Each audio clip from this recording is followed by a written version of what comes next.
দেখছেন ড্রোন কেমন করতেছে, ও আমার খুঁজতেছে, আমার খুঁজে পাবে না তো, আমি তো নিচে।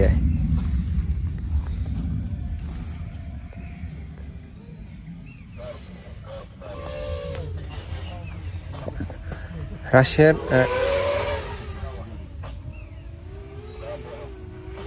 বন্দুক নাই, আর গুলি করলে সমস্যা, গুলি করলে সমস্যা, বুঝতে পারছেন? গুলি করলেও বুঝতে পারে, গুলি করলে সমস্যা। আপনারা বলেন যে ভাই আপনি গুলি করেন না কেন? গুলি করলে সমস্যা, গুলি করলে বুঝতে পারে। যে মৃদুল ছেলেটা যে মারা গেল, ও কিভাবে মারা গেছে? ওর সাথে আরো দুজন ছিল, ওরা বাইসে আছে কিন্তু ও মারা গেছে। ও কি করছে? ওরা দুজনে জঙ্গলে পালাইছে, আর ও পাকনামি করে বাইরে যেয়ে গুলি করছে, বা ওই যেখানে দাঁড়াইছিল ওইখান থেকে গুলি করছে। তো গুলি করার ফলে অপারেটর বুঝতে পারছে, এখানে ওই অপারেটর একটা সাউন্ড পায়, সম্ভবত এখানে মাইক্রোফোন বা কোনো জাতীয় জিনিস আছে, গুলি করলে সাউন্ড পায়। তো তখন ওই ড্রোন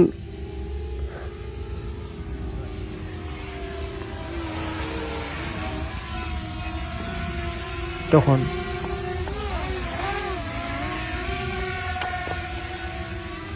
তখন ও বুঝতে পারে যে এখানে লোক আছে, তখনই মানে মারতে আসে। তো আসলে গুলি করা যাবে না সহজে, যখন কাছাকাছি চলে আসবো বাধ্য হইয়া তখন গুলি করতে হইব। আর একটা পিদারাজ ঘুরতেছে, শুয়োরের বাচ্চা, মানে মানে কি বলবো, ইউক্রেনের যে অপারেটর গুলা খুব খুব খুব খাদারনাথ, খুব খাদারনাথ। সাউন্ড পাইতেছেন কিনা জানি না, আমি তার দেখাইতে পারতেছি না ড্রোনটা। তো আসার আগে চিন্তা ভাবনা করবেন। আমি বাইসে আছি দেখে যে আপনি বাইসে আসবেন তা না। অনেকেই প্রশ্ন করেন যে আপনি তো বাইসে আছেন, আমি যে হাসি মুখে ভিডিও করতেছি, বা আমি হাসি মুখে যে ভিডিও করি, এর পিছনেও কত যে দুঃখ কষ্ট আপনারা বইলা বোঝাইতে পারো না। চেহারার অবস্থা দেখছেন, না খাইয়া কত কি যন্ত্রণা। রাশিয়া আসার ক্ষেত্রে সাবধানতা অবলম্বন করেন, ভালো থাকেন, সুস্থ থাকেন। পিদারাস হয়তো বা চলে গেছে, আওয়াজ পাইতেছি না এখন আর।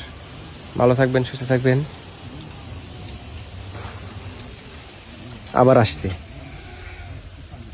আসছে, যাই হোক, ভালো থাকবেন, সুস্থ থাকবেন, আমার জন্য দোয়া করবেন। আল্লাহ হাফেজ।